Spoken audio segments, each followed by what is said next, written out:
বন্ধুরা, সম্পূর্ণ নিরামিষ ওল একবার এইভাবে রান্না করে খেয়ে দেখো। এতটাই স্বাদ হয় যে মাছ মাংস ফেলে তখন এই পদ দিয়ে কিন্তু তোমাদের সব ভাত খাওয়া হয়ে যাবে। এত টেস্টি তৈরি হয়। তা এক মুঠো আমি নিয়েছি এর মধ্যে বাদাম, আর তার সঙ্গে একটা দিয়েছি বিশেষ একটা ভাজা মশলা। তার জন্যই ভীষণ স্বাদ হয়েছিল। আর এই মশলা আমি কখন দিলাম, কিভাবে বানালাম সেটা দেখার জন্য কিন্তু তোমাদের ভিডিওর সাথে থাকতে হবে।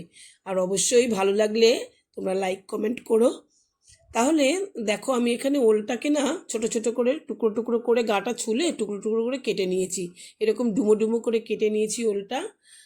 তো তারপরে এই ওলটাকে আমি একটু গরম জলে ভাপিয়ে নেব। তাহলে একটু নরমও হয়ে যাবে, আর ওলে যদি কোনো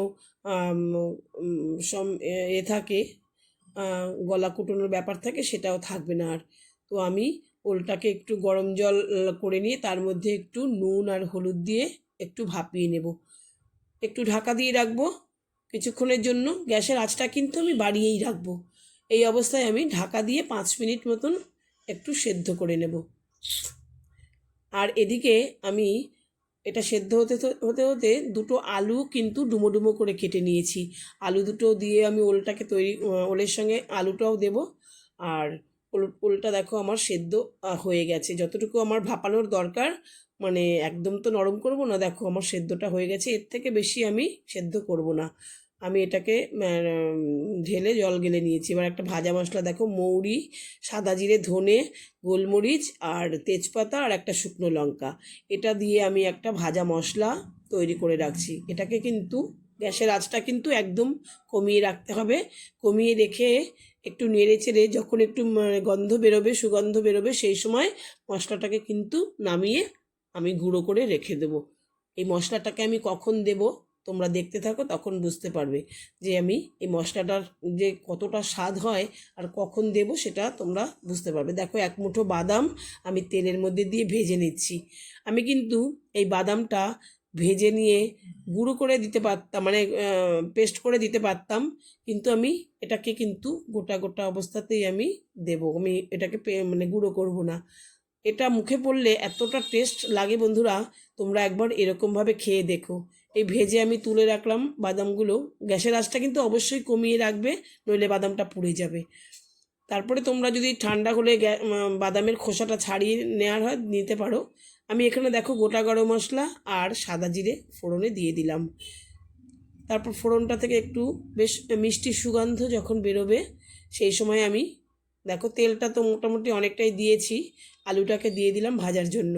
আলুটা ভাজবার জন্য একটুখানি নেড়ে চেড়ে একটু লাল লাল হওয়া পর্যন্ত ভেজে নেব। যেহেতু ওলটা আমার একটুখানি নরম করা আছে সেদ্ধ করে, আলুটা তো আমি সেদ্ধ করিনি, তাই একটু ভেজে একটু নরম করে নেব। তারপরে দেখো কতটা তেল আমার রয়ে গেছে। তোমরা চাইলে আলুটা নামিয়ে নিয়ে তারপরে ওলটা ভাজতে পারো, আমি কিন্তু একবারেই দিয়ে দিলাম। তোমরা তো জানো আমি একটু তাড়াতাড়ি করে রান্না করতে ভালোবাসি, চটজলদি যেটা হবে, সুস্বাদুও হবে, আবার তাড়াতাড়িও হবে।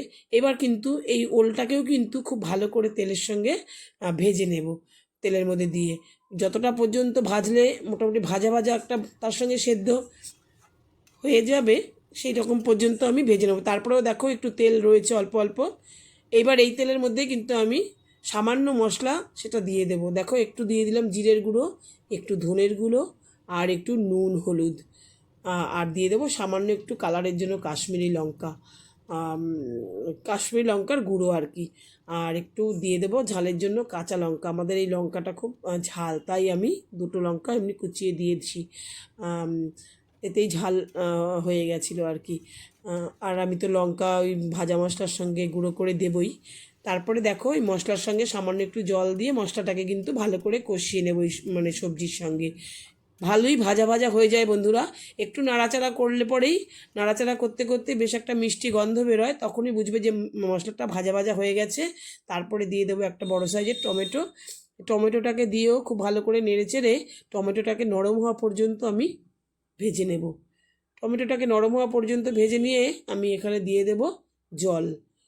জল দিয়ে, আর তার আগে দিয়ে দেবো একটু মিষ্টি, চিনি দিয়ে দেবো একটু, কারণ একটু চিনি না দিলে এই ওলে ভালো লাগবে না। তো যারা চিনি খেতে পছন্দ করে না বা অসুবিধা আছে তারা দেবে না। এইবার দিয়ে দেবো দেখো ভাজা মশলাটা।